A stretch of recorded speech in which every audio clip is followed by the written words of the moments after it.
सरिता की शादी एक अच्छे परिवार में हुई है। उसका पति रोहन उसे बहुत प्यार करता है। घर में उसकी सास शांति और ननद मीनाक्षी भी है, जो सरिता के किसी काम में दखल अंदाजी नहीं करती।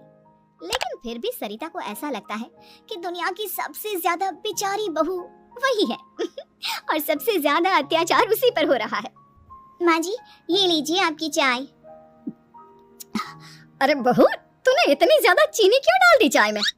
हाय हाय माँ जी, मैंने तो उतनी ही मीठी बनाई है जितनी मीठी आपको पसंद है। माँ जी, आपको तो मेरे हाथ की चाय अच्छी ही नहीं लगती। जब देखो कुछ न कुछ कमी निकाल ही देती हो। अरे बहू, तू एक बात के पीछे ही पड़ जाती है।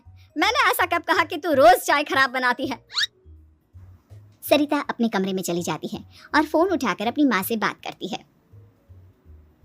हेलो माँ, कैसी हो आप? क्या कर रही हो? मैं तो ठीक हूँ, पर तू बता तेरा मूड कैसा है? तेरी आवाज से लग रहा है कि कुछ तो हुआ है तेरे ससुराल में। अरे क्या बताऊँ माँ, यहाँ तो हर समय मेरे साथ बहुत बुरा व्यवहार होता है। मैंने अपनी सास के लिए इतनी अच्छी चाय बनाई, लेकिन मेरी सास चाय पीते ही मुझे 4 बातें सुना दी।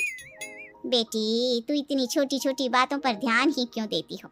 तुम्हारी सास ने कुछ बोल भी दिया तो क्या हो गया, वो बड़ी है ना तुझसे। माँ ने इतना समझाया, लेकिन इस बात का सरिता पर कोई असर नहीं हुआ। अपनी बेचारी बहू की छवि वो बदलना ही नहीं चाहती। अगली सुबह सब नाश्ते की टेबल पर बैठकर नाश्ता कर रहे थे, तभी सरिता ने अपने पति से कहा, सुनिए जी, मुझे ना आज बाजार से कुछ सामान लेकर आना है। आज आप ऑफिस से आने के बाद मुझे लेकर चलना ना।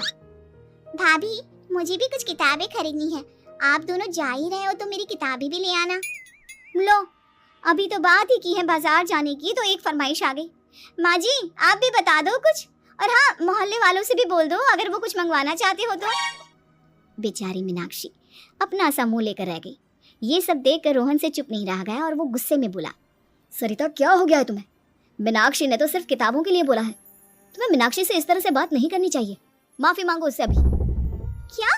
मैं माफी मांगू? दिन भर आपके घर के काम करूं मैं, आपकी और आपके घर वालों की बातें सुनूं मैं, और अब माफी भी मैं मांगू? ऐसा कभी नहीं हो सकता।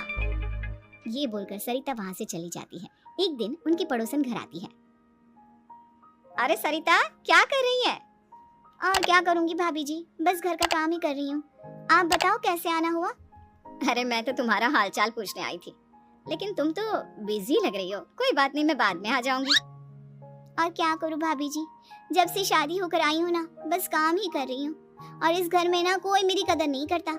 पति है जो बस घर से ऑफिस, ऑफिस से घर। ननद को तो कॉलेज से फुर्सत नहीं। बची सास तो उनका सारा समय मेरी गलतियां निकालने में लग जाता है। अरे ये क्या कह रही हो सरिता? तुम्हारी सास तो पूरे मोहल्ले में तुम्हारी तारीफ करती फिरती है कि तुम बहुत अच्छी हो, पूरा घर तुम्ही ने संभाल रखा है। हाँ तो क्या हुआ, इसमें गलत क्या कहती है? सच्ची तो कहती है। मेरी मर्जी के बिना इस घर का पत्ता भी नहीं हिलता। शाम को जब रोहन घर आया तो उसने सबसे कहा, कल हम सबको मौसी जी के घर जाना है, उनकी बेटी की शादी है। सब अपनी अपनी पैकिंग कर लो, सुबह होते ही निकल जाएंगे। और सरिता, तुम कान खोलकर सुन लो, वहाँ जाकर किसी की बुराई भलाई शुरू मत कर देना, नहीं तो मुझसे बुरा कोई नहीं होगा। हाय हाय जी, आप तो ऐसे कह रहे हो जैसे मैं सुबह शाम सबकी बुराई करती फिरती हूँ। आज तक कोई कह नहीं सकता कि मैंने किसी के पीठ पीछे किसी के बारे में कोई बुरी बात बोली हो तो। अरे बस बहू, बात को और ज्यादा आगे मत बढ़ा। हमें सब पता है तो हमारे साथ क्या व्यवहार करती है। ये बात घर तक रखना, शादी में किसी को कुछ मत बोलना, नहीं तो सब कहेंगे कि शांति की बहू कितना बोलती है। हाँ हाँ, सब कुछ तो मैं ही बोलती हूँ ना। आप लोग तो हर समय फूलों की बारिश करते रहते हो मेरे ऊपर। सारी गलती मेरी है जो मैं इस घर में आई, सबका कितना ध्यान रखती हूँ, लेकिन फिर भी मेरी तो आप लोगों की नजर में कोई कदर ही नहीं है। अगली सुबह सब लोग मौसी जी के घर पर चले जाते हैं। वहाँ पर शादी का माहौल होता है, सब जगह चहल पहल होती है, बहुत सारे मेहमान आए हैं। सरिता को वहाँ बहुत अच्छा लग रहा है। वो अपने मन में सोचती है, यहाँ कितना अच्छा लग रहा है, कितनी रौनक है। मैं यहाँ किसी से ज्यादा बात नहीं करूंगी। अगर मेरे मुंह से कुछ ऐसा वैसा निकल गया तो रोहन जी तो मुझसे गुस्सा हो जाएंगी। सरिता ये सब सोच ही रही थी कि वहाँ रोहन की कजिन साक्षी आ गई और सरिता से बोली, आप सरिता भाभी हो ना? जितना आपके बारे में सुना था, आप तो उससे भी ज्यादा सुंदर हो। हाँ वो तो है, मेरी सुंदरता की तारीफ सब करते हैं। मेरे मायके में तो सब यही बोलते हैं कि रोहन जी की किस्मत बहुत अच्छी है जिन्हें मैं मिली। लेकिन आप कौन है? मैंने आपको पहचाना नहीं। मैं रोहन भैया की कजिन हूँ। आपकी शादी पर नहीं आ पाई थी ना, इसलिए आप मुझसे मिली नहीं कभी। शांति मौसी और मीनाक्षी आपकी बहुत तारीफ करते हैं। क्या कहा तुमने? मेरी तारीफ? कभी नहीं। मेरे ससुराल वाले कभी मेरी तारीफ कर ही नहीं सकते। मैं इतनी अच्छी हूँ, मेहनती हूँ, लेकिन उन्हें तो मेरी कदर ही नहीं। सारा दिन घर का काम करती हूँ, फिर भी मेरी सास ना मुझे सुनाती रहती है, और पति भी मेरी सास की साइड लेते हैं। ना कभी बाहर ले जाते हैं, ना कहीं घुमाने। अगर घुमाने के लिए कभी बोल भी देना तो उनकी बहन बीच में आ जाती है। मैं कैसे रह रही हूँ उस घर में, ये मैं ही जानती हूँ। सरिता की ये बातें सुनकर साक्षी को बड़ी हैरानी हुई। अब वो हर किसी के सामने अपनी बढ़ाई और ससुराल वालों की बुराई करने लगी।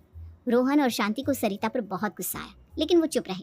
अगले दिन जब वो अपने घर पर आए, सरिता, तुमने क्यों सबके सामने मेरी इज्जत का तमाशा बनाया? तुमसे बोला था ना कि चुप रहना। अजी ऐसा भी क्या कह दिया मैंने जो इतना भड़क रहे हो? तुम जहाँ जाती हो अपना रोना शुरू कर देती हो, कभी किसी दूसरे की बात ही नहीं सुनती, बस अपनी कहती रहती हो। तुमने सबके सामने हमारा तमाशा बनाकर रख दिया है। हे भगवान, मुझे अपने पास बुला ले। जिस घर में मेरी कदर ही नहीं, उस घर में मेरा क्या काम? अरे क्या करूंगी मैं यहाँ रहकर? जो भी आता है मुझे सुनाकर चला जाता है। मैं तो किसी से कुछ नहीं कहती। सीधी सादी बहू मिल गई है ना सबको, तो जो जी में आए वो करो।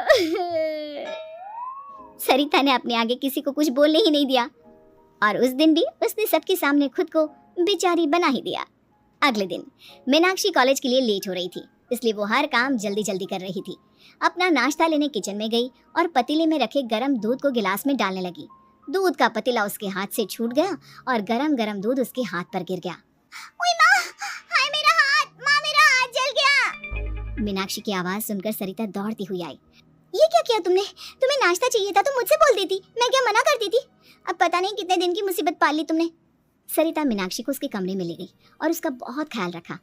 उसका इस तरह से ख्याल रखना शांति और रोहन को थोड़ा अजीब लगा। माँ, सरिता के दिमाग का भी कुछ पता नहीं। कल शादी में सबको इतना कुछ बोल कर आई है हमारे बारे में, और अब मीनाक्षी की कितनी अच्छी देखभाल कर रही है। ये ऐसा क्यों करती है? बेटा, तेरी बीवी की ना आदत हो गई है सबके सामने खुद को बेचारी दिखाने की, और आदत इतनी जल्दी नहीं बदलती। जब ये बोलना शुरू करती है तो रुकने का नाम ही नहीं लेती, इसलिए इसे पता ही नहीं चलता कि ये किसके सामने क्या बोली जा रही है। लेकिन दिल की बहुत अच्छी है। हमें भी अपना दिल बड़ा करके ये जैसी है इसे स्वीकार